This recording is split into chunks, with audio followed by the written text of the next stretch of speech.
Ay, sus, porbida, no? Okay.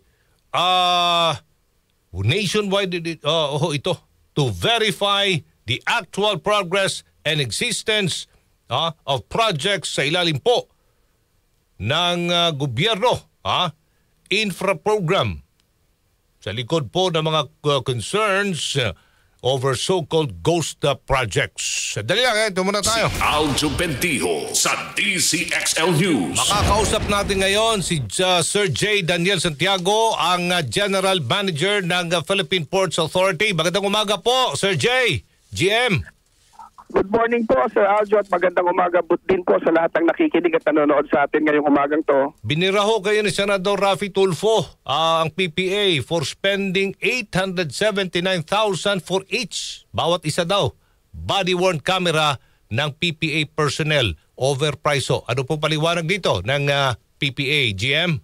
Well, Sir Aljo, unfortunate po na na yun pong nagamit pong mathematics po yata na ibigay po kay Senator Tulfo ay medyo mali po, Kasi ang yung pong binabanggit pong proyekto natin ay hindi po dapat yan tingnan na yung pong total amount ng proyekto ay i-divide mo lamang kung ilan po yung camera na na-deploy, Kasi meron po yung buong sistema, yan pong surveillance project po na yan. Yung pong body-worn camera is only one aspect po of that. Yan lang yung terminal equipment na dala-dala po ng ating mga port police. Ang back-end po niyan, may mga servers po yan. Meron po tayong National Port Surveillance System.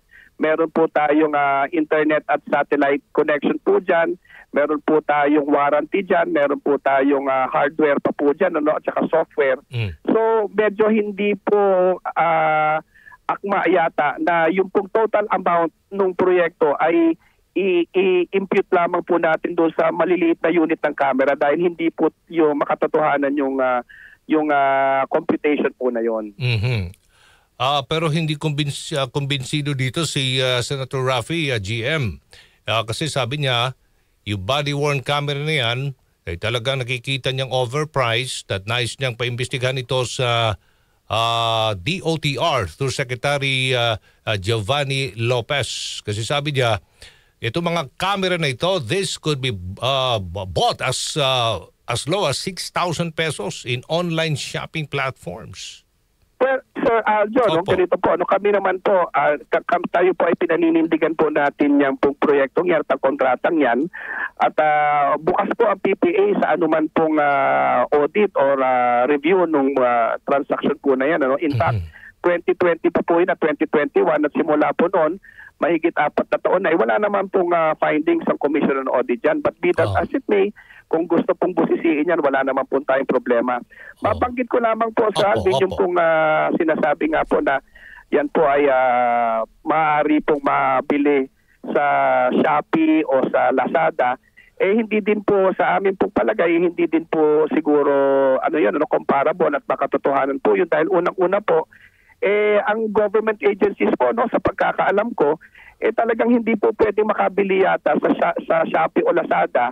Kung na-legally po, kung dadaan tayo talaga sa procurement process, hindi po tayo makakabili ng legal sa Shopee at Lazada dahil unang-una po, yan pong mga online sellers natin sa Shopee at Lazada, kung dadaan po tayo dyan sa online platform na yan, wala naman po sila yung tinatawag na PhilJEPS accreditation, hindi po sila rehistrado sa Government Procurement Policy Board po natin, doon sa Philippine Government Electronic Procurement System. So, medyo mahihirapan po tayo doon kung sa Shopee tayo bibili. And besides, yung po sa Shopee at Lazada, wala naman pong backup system po yan, na katulad ng satellite connection or yan po ay magbibigay po ng ng mga 5 taong warranty, etc. Makumpara ko lamang po, Sir Aljo, go ahead po, na hindi lamang naman po PPA po ang bumili ng ganyan dyan po sa yung ganyang sistema sa ganyang supplier.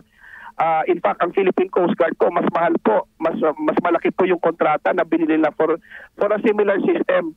At dapat po tingnan din yon, hindi lamang po doon sa na i-divide mo yung amount ng kontrata sa numero ng camera dahil hindi lamang naman po yung camera ang binili dyan kung hindi isang buong sistema po. Mas mahal pa daw ito sa mga body-worn camera for members of the PNP which is 135,000 pesos. Mas mahal daw, 879,000 per unit kasi dyan sa PPA. At saka, GM. Well again, Sir Aljo, no? Una po, hindi ko po alam kung ano po yung specifications na binili po ng Philippine National Police. At hindi po natin masasabi kung yan ba ay apples to apples, ano? Kung pareho po ba yan. Kasi may magkakaiba po yung, kahit na po sabihin mong body-worn camera yan, magkakaiba po yung capability at sistema po niyan, ano, kung ano yung capacity niyan at ano yung mga specification. So, medyo at this point po, una, kailan po ba binili ng PNP yun at kailan po binili ng Philippine Ports Authority dahil meron din po tayong issue sa inflation. Pangalawa, ano po ba yung capability ng sistemang binili ng PNP at yung capability na binili po ng PPA. Yun po ang mga dapat nating tignan. So mahirap po kasi na immediately magko-conclude po tayo ng overpricing dahil yan naman po bago po yan prinocure, nagkaroon po tayo ng feasibility po dyan, ng study dyan, nag-canvas po tayo ng pricing sa merkado at yan po ay inaprubahan naman po ng board po ng Philippine Ports Authority para po magbigay ng budget po dyan. So, sa akin po siguro kailangan bago tayo pumasok sa isang conclusion ay pag-aralan muna po natin mabuti yun pong mga circumstansya po, no, doon sa mga transaction po. Last question na lang ho. Binira din is Senator Raffy Tulfo, ito pong Boston Home Inc. Ito yung supplier. Na meron lang paid up capital 10 milyong piso at opisina sa isang maliit na apartment. Well, unang-una po, yung pong paid up capital po ng kung sino man pong kontratista, no? Sa procurement process po natin sa Republic Act 9184, hindi naman po material yan dahil yan po ang material lamang po sa procurement process ng mga ahensya ng gobyerno ay yung pong accreditation po ng GPPB, yung pong kanilang PhilJEPS accreditation. Na yan po lahat, ano po yan, kumbaga magsasabit po sila doon sa PhilJEPS at yung PhilJEPS po magsasabi kung sila po ba ay kwalipikado, kung ano, hanggang saang klase ng kontrata sila pwedeng pumasok. Ang mga ehensya po, tali po ang kamay namin dyan, basta nakita po namin na meron po silang validong accreditation sa PhilJEPS, yan po ay tatanggapin po natin. Pangalawa po, yun naman pong lokasyon o itsura ng opisina ng mga kontratista, hindi din po, ano yan Sir Aljo, hindi din po ano po yan, material. Sa procurement process po natin, walang nakasaad po sa batas na kailangan ang opisina ay sa ganitong lokasyon o dapat ganitong itsura po. No? Ang importante po dyan, base po doon sa kanilang latest audited financial statements na pinafile po sa BIR na isinasabit din po sa ahensya, pag kinumpute po yung contracting capacity ng kontratista, yan po ay papasok doon po sa sa requirement. At ito pong sa Boston Home, yung pong kanyang contracting capacity ay higit pa po doon sa amount ng kontrata na 168 million. Masabi ko lang Sir Aljo na in fact para lamang po ma-disprove at maipakita naman na may kredibilidad po yung kontratistang ating nabigyan ng proyekto.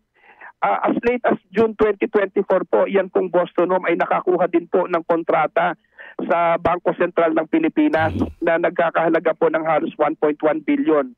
Mahigit 1,000 beses po na laki ng kontrata kumpara po doon lamang sa PPA na kontrata. So ano po yan, kung sa Bangko Sentral po ay pumapasa po sila, sa tingin naman po namin ay mayroon po silang credibilidad at capability na mag-deliver. In fact, yan po, 4 years ago na po yan, na-deliver naman po lahat ng equipment na yan. Up to now po, walang sira sa equipment.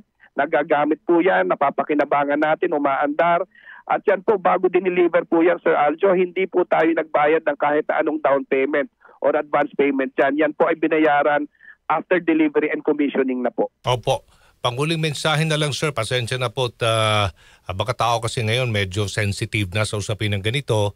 Tungkol po ito sa mga korupsyon, etc. Amid dito po sa ginagawang investigation po ng ICI, ng Senado, ng Kongreso, dito po sa flood control projects. Go ahead po, GMJ.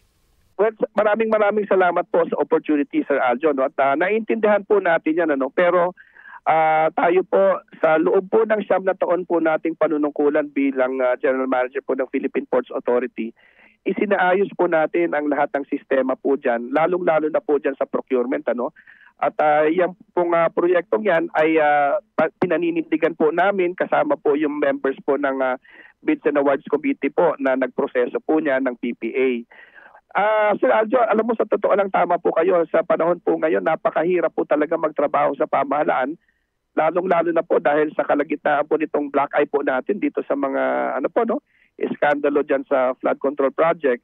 Pero sana po ay mag-ingat po tayong lahat, lalong-lalo na po dito sa mga issue o sa mga balita na kailangan pag-aralan muna natin kung ano po ba yung katotohanan. Kasi hindi na po siguro kailangan ng mga kababayan natin, Sir Aljo, ng balita pa na mas makakapagpasama sa loob nila na ang basehan naman po ay malayo po sa katotohanan. So mag-ingat po sana tayo, lalong-lalo na po yung mga kababayan natin na suriin po nilang mabuti kung ano po yung mga lumalabas na balita at pag-aralan muna po bago tayo umabot sa kahit anong konklusyon. Yun lamang po, Sir Aljo. Good morning and thank you so much, PPA General Manager J.